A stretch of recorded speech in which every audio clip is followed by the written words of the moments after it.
عید کی جو رات ہے، عید کی جو رات ہے وہ بھی بڑی قبولیت کی رات ہے۔ ہمارے نبی کا ارشاد ہے من قام لیلۃ العیدین لم یمت قلبہ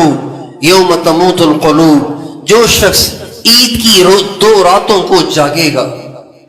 عید کی دو راتوں کو جاگے گا، دو راتوں سے مراد عید الاضحیٰ کی رات اور عید الفطر کی رات، ان دو راتوں میں عبادت کرے گا، ان دو راتوں کو جاگے گا۔ جاگنے سے مراد ساری رات ضروری نہیں ہے، ساری رات کریں تو بہت اچھا، ساری رات نہیں تو کچھ حصہ، جو ان دو راتوں میں عبادت کرے گا، ہمارے نبی نے فرمایا جب دنیا کے انسانوں کے دل دنیا کی محبت سے مردہ ہو جائیں گے، اس کا دل مردہ نہیں ہوگا، اللہ اس کے دل کو زندہ رکھیں گے۔ اس لیے عام طور سے عید کی رات کو لوگ عبادت نہیں کرتے، اعتکاف والے بھی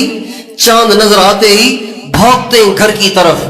پھر رات کو دیر تک گھر میں گپیں لگاتے ہیں، پھر دیر سے آ کے مسجد میں سو جاتے ہیں، پھر فجر میں اٹھتے ہیں۔ ایسے نہ کریں، ایسے مت کریں، عید کی رات کو ضرور عبادت کریں، عید کی رات کو ضرور عبادت کریں۔ اور جب عید کی صبح ہوتی ہے اللہ کروڑوں فرشتے زمین پہ بھیجتے ہیں اور وہ مسلمانوں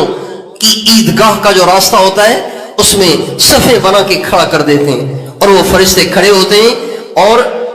جب مسلمان نماز پڑھنے کے لیے جاتے ہیں فرشتے ان کے لیے دعائیں کرتے ہیں، ان سے مصافحہ کرتے ہیں۔ جب عیدگاہ میں مسلمان سفید کپڑے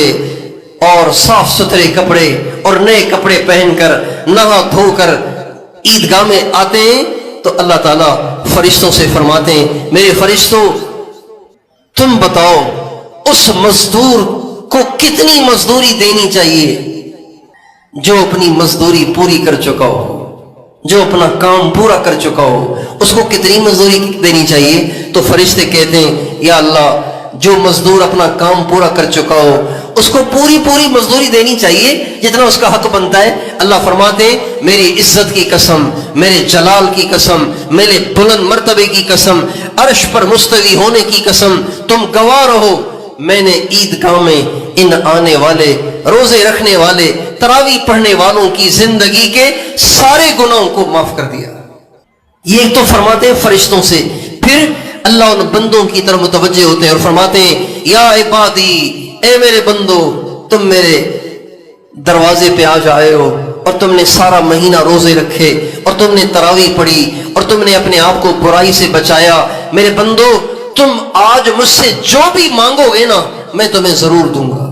تم دل کھول کے مجھ سے مانگو۔ چنانچہ بندے جتنی دعائیں کرتے چلے جاتے ہیں اللہ ان کی دعائیں قبول کرتے چلے جاتے ہیں۔ پھر فرماتے ہیں اگر تم دنیا کی دعائیں کرو گے تو تمہاری مصلحت کو دیکھوں گا، تمہارے لیے بہتر ہوئی تو ضرور دوں گا اور بہتر نہ ہوئی تو اس کو مؤخر کروں گا، اور آخرت کے بارے میں جو سوال کرو گے پورا کروں گا۔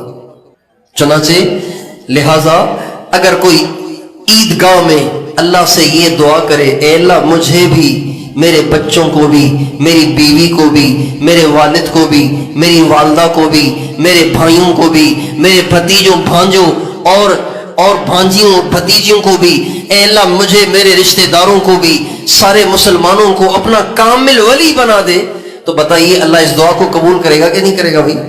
چونکہ اللہ کہتے ہیں تم آخرت کے بارے میں جو سوال کرو گے پورا کروں گا۔ عیدگاہ میں جس نے اللہ سے کہا نا یا اللہ تیرا ولی بننا چاہتا ہوں، تجھ سے دوستی لگانا چاہتا ہوں، پیار کرنا چاہتا ہوں، تیرے نبی کا سچا عاشق بننا چاہتا ہوں، اللہ اس کی اس دعا کو قبول کرے گا کہ نہیں کرے گا؟ اللہ قسمیں کھا کے کہہ رہا ہے آخرت کے بارے میں جو مانگو گے عطا کر دوں گا۔ اللہ، اس لیے ابھی بھی اللہ سے لینے کے مواقع باقی ہیں اور عید کی رات آ رہی ہے، ان مواقع کو ہم ضائع نہ کریں، ان کو گنوائیں نہیں، ان میں ضرور کمائیں۔ کیا خبر اگلے رمضان سے پہلے ہمارا دنیا سے جانا مقدر ہو؟ کس نے دیکھا ہے اگلا رمضان؟